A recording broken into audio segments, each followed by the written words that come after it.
Bienvenue à toi belle âme sur le podcast Le Café d'Absolem. Moi c'est Agathe, alchimiste de l'être. Je t'apprends à percevoir l'invisible pour te comprendre et accompagner l'être, l'humain, grâce à ta sérénité, ton lâcher-prise, ta sensibilité et tes capacités suprasensorielles. À travers ce podcast, dont je t'invite à t'abonner dès maintenant, nous allons ensemble et autour d'un café ou de ta boisson préférée, élever notre conscience, apprendre et porter sa réflexion sur divers sujets. L'objectif ? Élargir notre conscience à l'invisibilité de notre univers et de nous-mêmes. Sens-toi libre de partager tes réflexions, tes questions, ton avis dans l'espace commentaire ou en me l'envoyant par DM Insta, je serai ravie de te répondre. Prends ta boisson, pose-toi confortablement et entrons maintenant dans le pays des merveilles avec Absolem.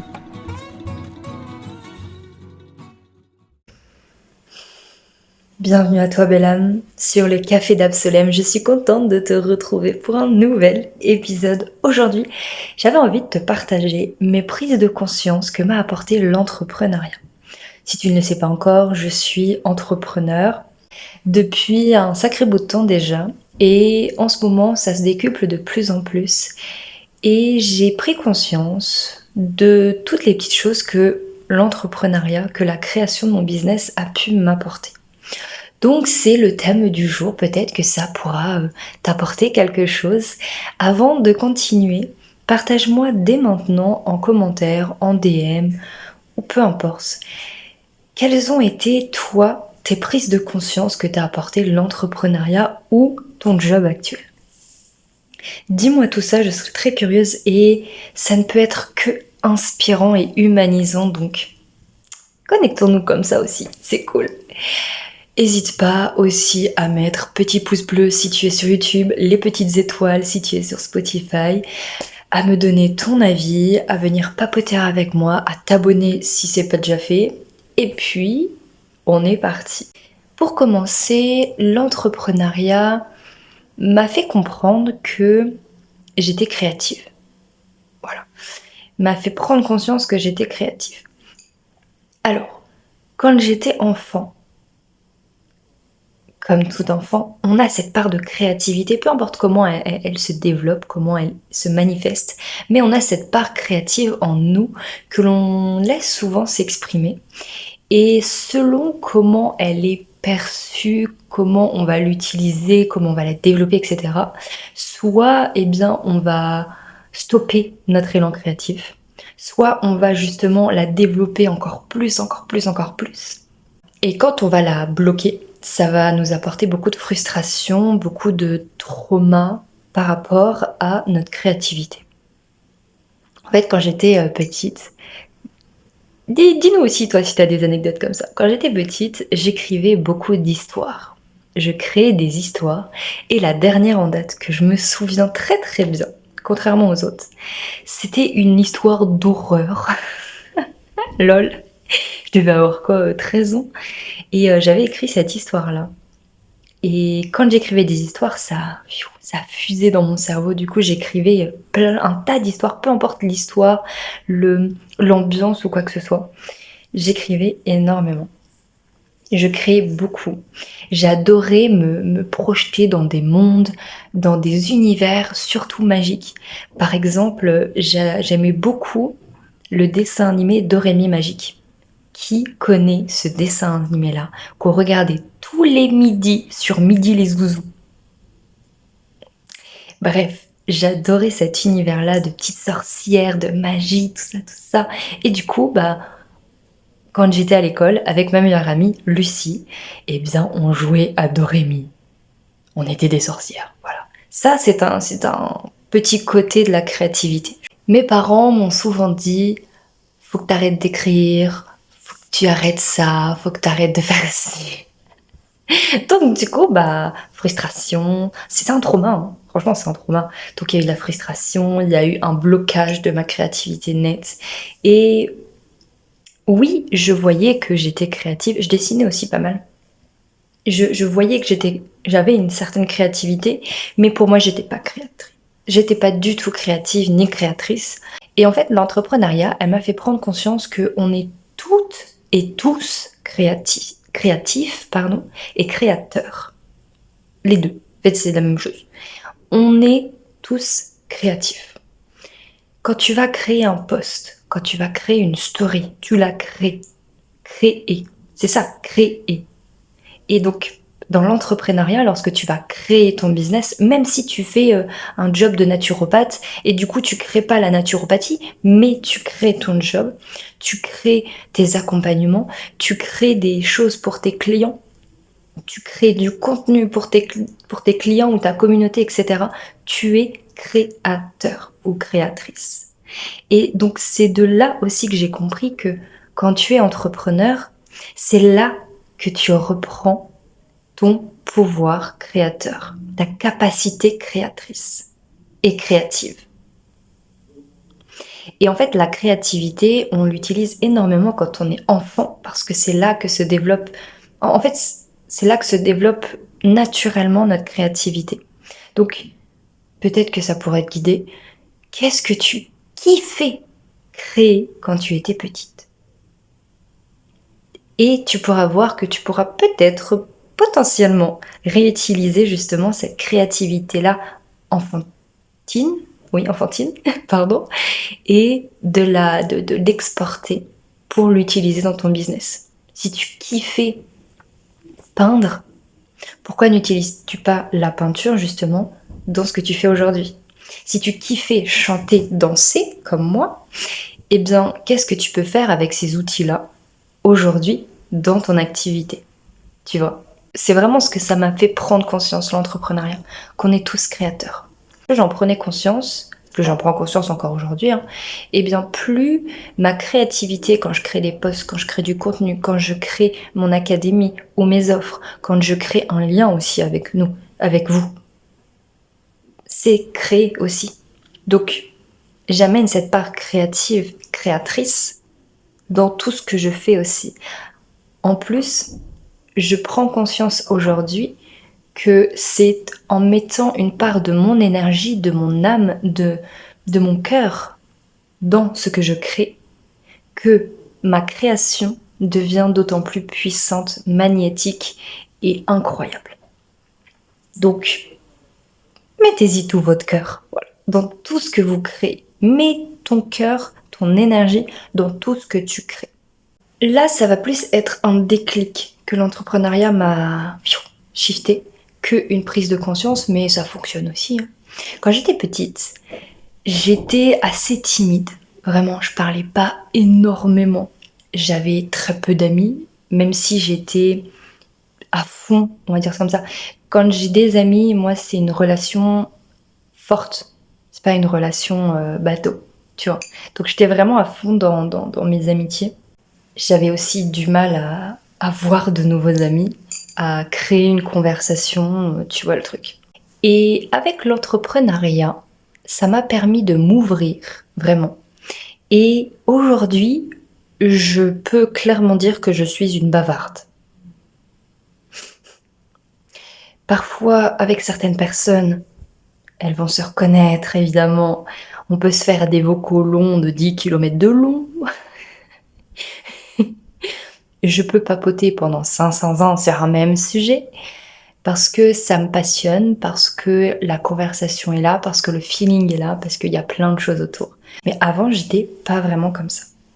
J'ai aussi pris conscience que quand tu vas ouvrir ta boutique de coiffure ou en ligne, du coup, dans tous les cas, il te faut de la visibilité. Parce que ton entreprise, ne peut vivre que grâce à tes clients aussi, grâce à toi, mais aussi à tes clients. Si t'as pas de clients, t'as pas de chiffre d'affaires. Et donc, tu vois le truc derrière. Donc, si tu n'acceptes pas d'être visible, comment peux-tu être visible et avoir des clients? Donc, là était mon petit challenge de fin d'année dernière. C'était accepter d'être visible. Je n'avais pas encore pris conscience que je devais m'autoriser à être visible, à être vue. Et lorsque j'ai tilté ça, j'ai ouvert les yeux sur ça et je me suis dit, mais en fait oui, avant, jusqu'à maintenant, je voulais pas qu'on me voie. C'est normal que je ne sois pas vue, que je ne vende pas, que mon contenu il fait que des flops. Parce que je ne m'autorisais pas à être vue. Et quand j'ai compris ça, je me suis dit, ok, je veux qu'on me voie, je veux qu'on voie mon message afin de le comprendre. Je veux qu'on me voie. Et à partir de là, je me suis donné la validation d'être visible. Voilà. Donc l'entrepreneuriat, ça m'a vraiment fait comprendre qu'avant, je ne voulais pas qu'on me voie. Et ça rejoint un petit peu ce que je viens de te dire avant par rapport au fait qu'avant, j'étais timide. C'est qu'avant, je m'autorisais pas à être vue, aussi à cause de cette timidité-là.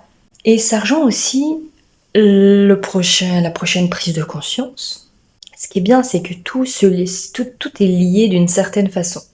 J'ai pris conscience aussi que je croyais que mon histoire avec un grand H n'était pas intéressante, n'était pas captivante et était simplement ennuyeuse.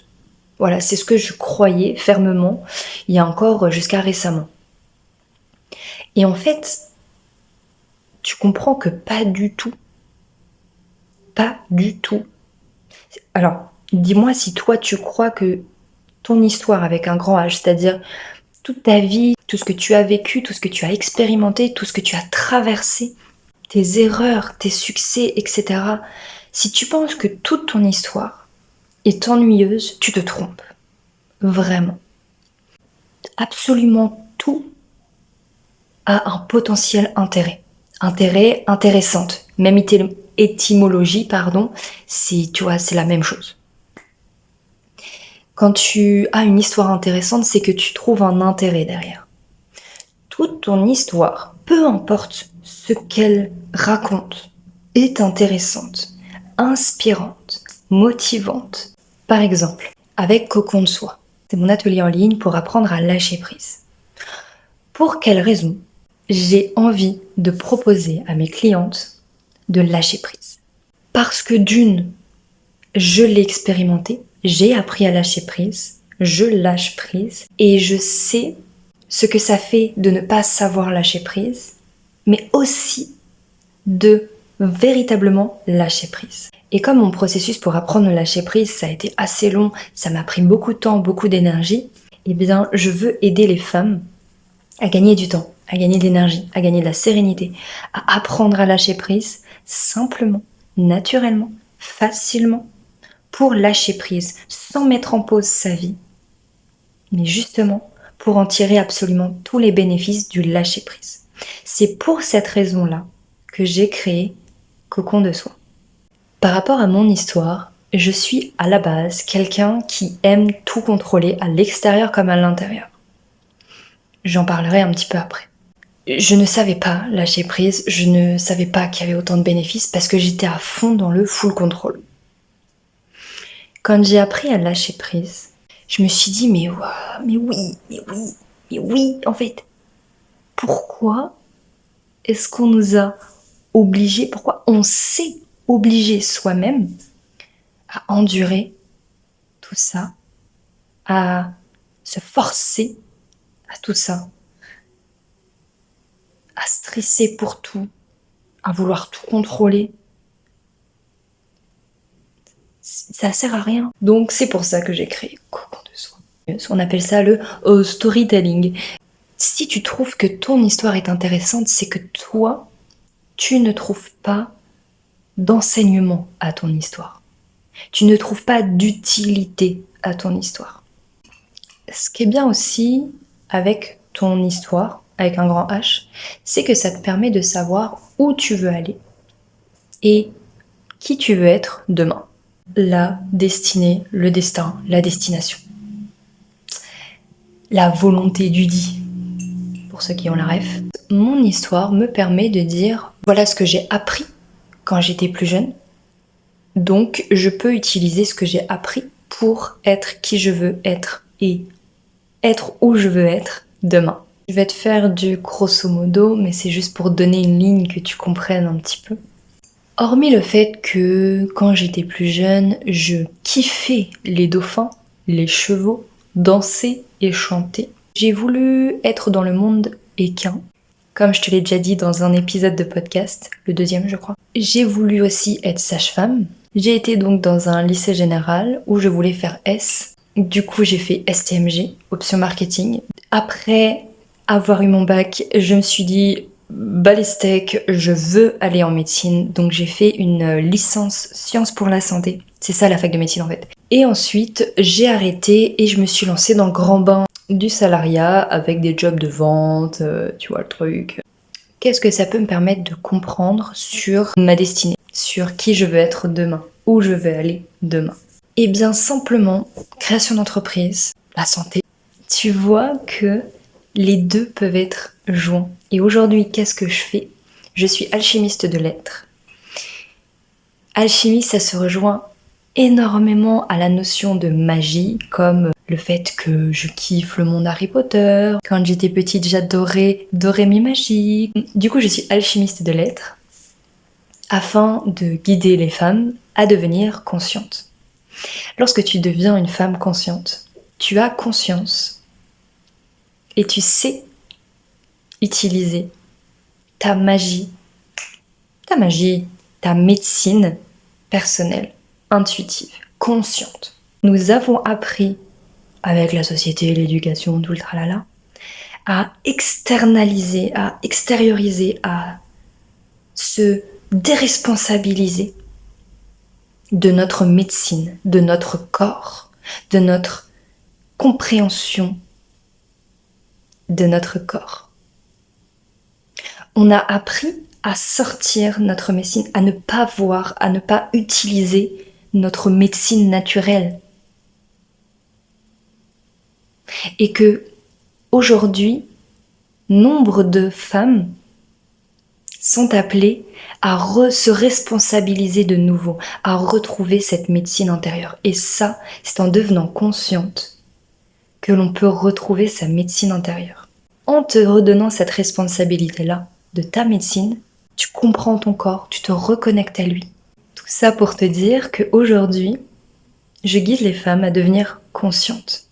Et du coup, à retrouver sa responsabilité envers sa médecine personnelle.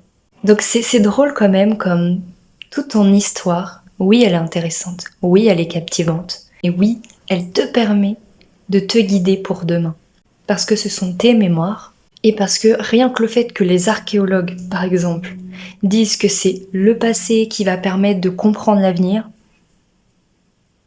là on est clairement dans ton histoire avec un grand H te permet de connaître ton destin. C'est ce que je sais aujourd'hui, parce que j'ai passé justement l'étape de ce destin, je sais quel est mon destin. Lorsque tu suis ton destin en confiance, en conscience, tout va bien. Et ça t'amène à un lâcher-prise. Ma dernière prise de conscience pour cet épisode, c'est le lâcher-prise. Comme je te l'ai dit tout à l'heure, j'étais avant dans un full contrôle. Si je pouvais limite avoir le contrôle de la météo, j'aurais été aux anges. Mais on est d'accord, ce n'est pas le cas.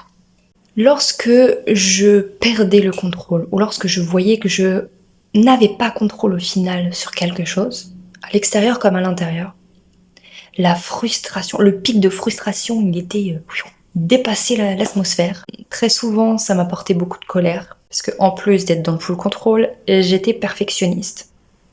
Les deux vont de pair. Et ma mère, la société en plus, n'ont jamais arrêté de me dire que c'est mieux fait par moi-même. Ça ne fonctionne pas comme ça. Parce que tu ne peux pas tout contrôler et tu ne peux pas savoir tout faire. J'ai compris aussi avec l'entrepreneuriat que j'étais une phobique administrative. Mais c'est ok. Quand tu as une entreprise, que c'est toi qui gères ton entreprise, mais quand tu es phobique administrative, tu peux pas le faire parfaitement. T'as la phobie de ça. Tu peux pas le faire correctement. T'as la phobie de ça. Le seul moyen pour que toute cette partie-là dont tu as la phobie se fasse correctement, c'est de déléguer. Alors aujourd'hui, je ne délègue pas encore, même si j'aimerais énormément et que j'ai déjà quelques petites personnes en vue pour rejoindre l'équipe. Si tu ne délègues pas la partie où tu n'es pas apte à réaliser, cette chose ne pourra pas se faire correctement. Donc, le seul moyen, c'est de laisser et faire confiance à une autre personne. C'était pas français, mais t'as compris. On en arrive à faire confiance. Lorsque tu fais confiance, c'est là que commence ton lâcher-prise. Vraiment. Parce que tu fais confiance. Lorsque je vais déléguer la partie financière et administrative à Ginette, je vais lui faire confiance pour qu'elle gère tout ça à ma place, pour qu'elle fasse tout ça correctement, comme il se doit. Du coup, moi, de mon côté, j'ai juste à faire confiance, j'ai rien d'autre à faire, hormis si elle me demande des trucs, évidemment, mais hormis tout ça, je n'ai pas cette partie-là dont je ne suis pas apte à faire, à réaliser. Derrière, moi, ça m'apporte de la sérénité, parce que je fais confiance à quelqu'un qui est apte, à quelqu'un qui sait, à quelqu'un dont c'est l'expertise. Donc moi derrière, je suis en confiance, je suis sereine, je sais que ça va être fait. Et là, j'ai un poids de fou, un lâcher-prise de fou. Ah, ça, c'est comme ça que tu lâches prise. C'est aussi ce que j'ai pris conscience grâce à l'entrepreneuriat. Avoir confiance, lâcher prise et ne pas avoir le contrôle sur tout. C'est un truc tellement important. Les trois sont liés. Si tu ne lâches pas prise, c'est que tu ne t'autorises pas à avoir confiance. Je parle pas juste de confiance en toi, je parle de confiance au terme large, complet, avec un grand C. Ça veut pas dire faire confiance à tout le monde et n'importe qui. Mais, par exemple, lorsque tu vas t'endormir, tu fais confiance à ton corps pour que le lendemain matin, tu te réveilles dans ce corps de nouveau. Et en attendant, tu lui fais confiance pour que le cœur batte, pour que l'estomac digère, pour que le cerveau, tes neurones se connectent toujours, pour sécréter de la mélatonine.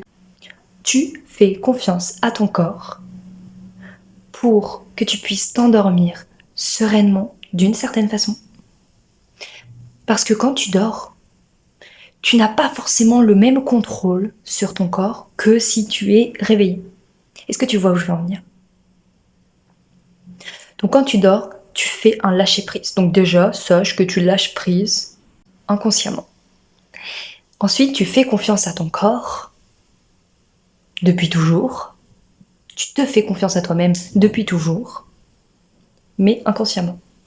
Et si aujourd'hui, tu prenais conscience, justement, que tu as confiance, que tu es confiante.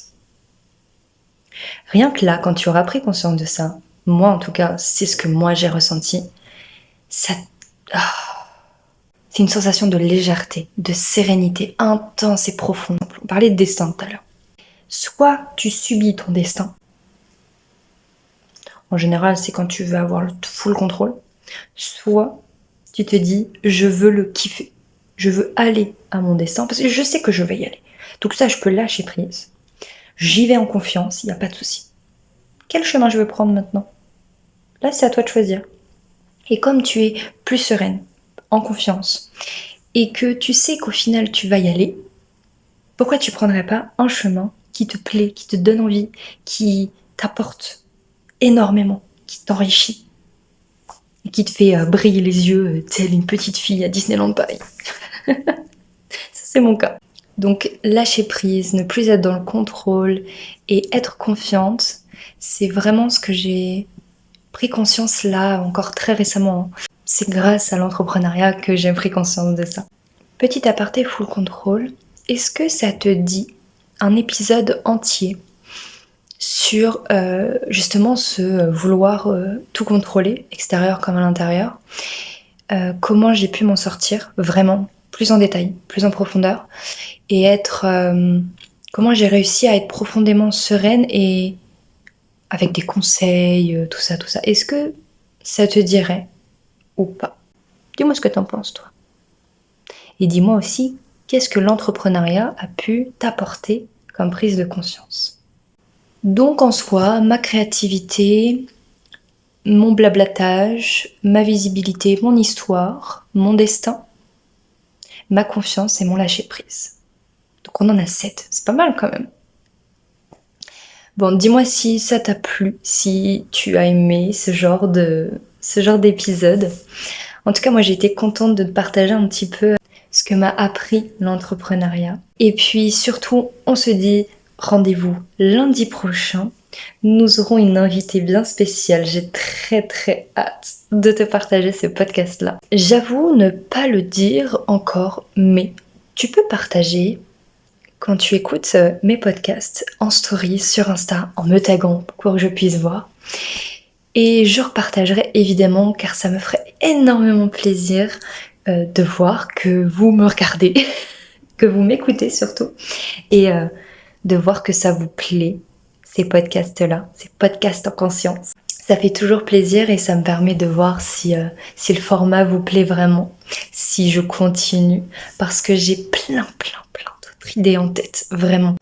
Et puis, je te souhaite une belle journée, un bon lundi, une belle semaine.